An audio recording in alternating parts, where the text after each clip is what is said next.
Hello, second violin friends. This is Les Toréadors. We're working on Bizet's piece out of his Carmen Suite. And this is going to be measures 79 through 86. However, you might have noticed that you are playing exactly the same thing that the first violins are playing. So what I'm going to do is I've just taken that recording that it's in the firsts and I've included in this one for you because it's exactly the same material. So it's kind of fun to play in a massive big group, and you'll notice the reason that you're playing the same octave, same thing with them is because obviously the more players doing the same thing is going to make it louder. So be loud and strong and play right along with the first violins. So enjoy the rest of the video. Les Toréadors, Bizet's piece, and we are going to go measure 79 through 86. And you might think, why? It's not too terribly hard, except I want to encourage you to use a position that many of us don't use. But we should, because it's a perfectly great position. And that is second position. But we're going to start in third, so here's fingering C, and then D, and then C. Okay, all that's good in third position. Right here, I would do this. B flat A, shift to G. Right there, to second position. And by the way, mark this next note. It's B flat. Right?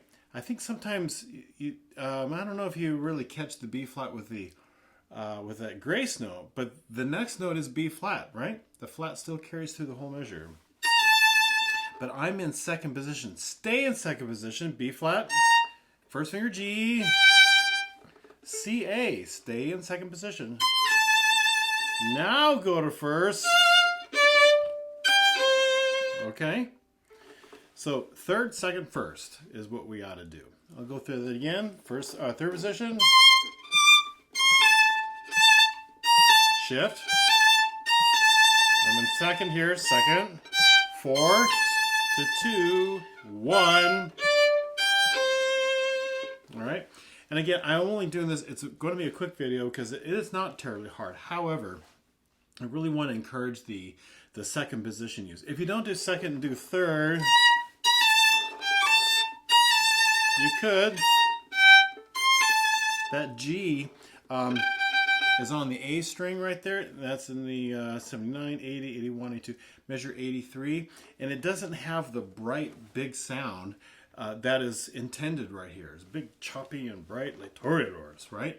These are big guys and a big sound. And then when you string cross to the G, you that thicker string causes that G to be a little bit softer. I don't want it softer. I want really, really bright, big sound, as much as I can. So there's that. All right, so we're going to back up. This one's not hard. So let's start this one at 100. I think you can do that. Here we go. 1, 2, and here we go. And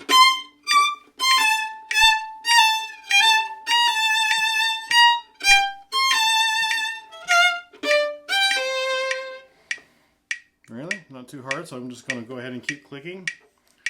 1, 2, and here we go. And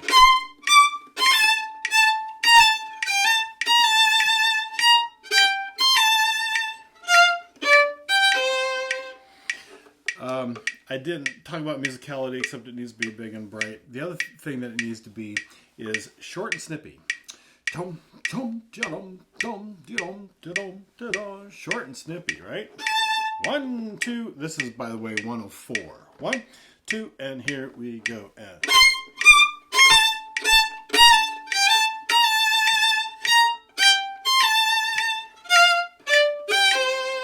make sure those ups are short as well, and snippy. 106.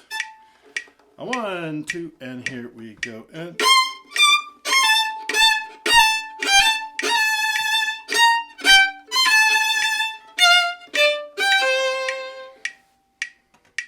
oh, wait. 1, 2, and here we go. And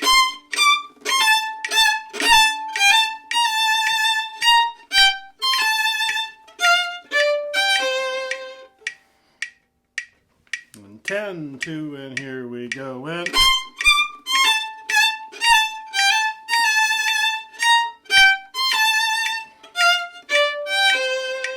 I wanted to mention the shift into second position is done during that rest.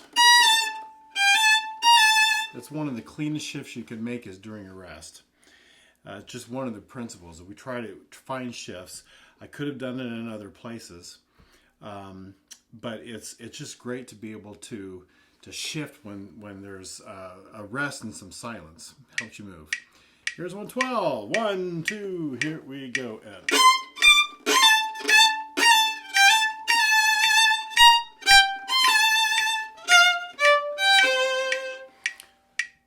114. 1, 2, and here we go.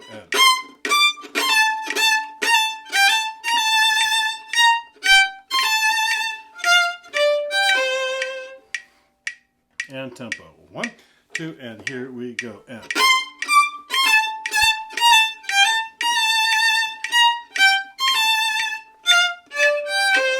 do it again. 2, and here we go. And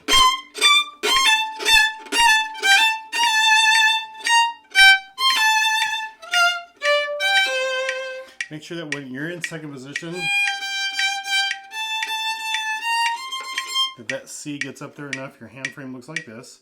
G, A, B flat, and C, but that your whole step is up there enough. 1, 2, and here we go.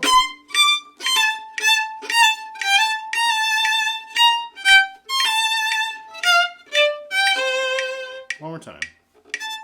1, 2, and here we go.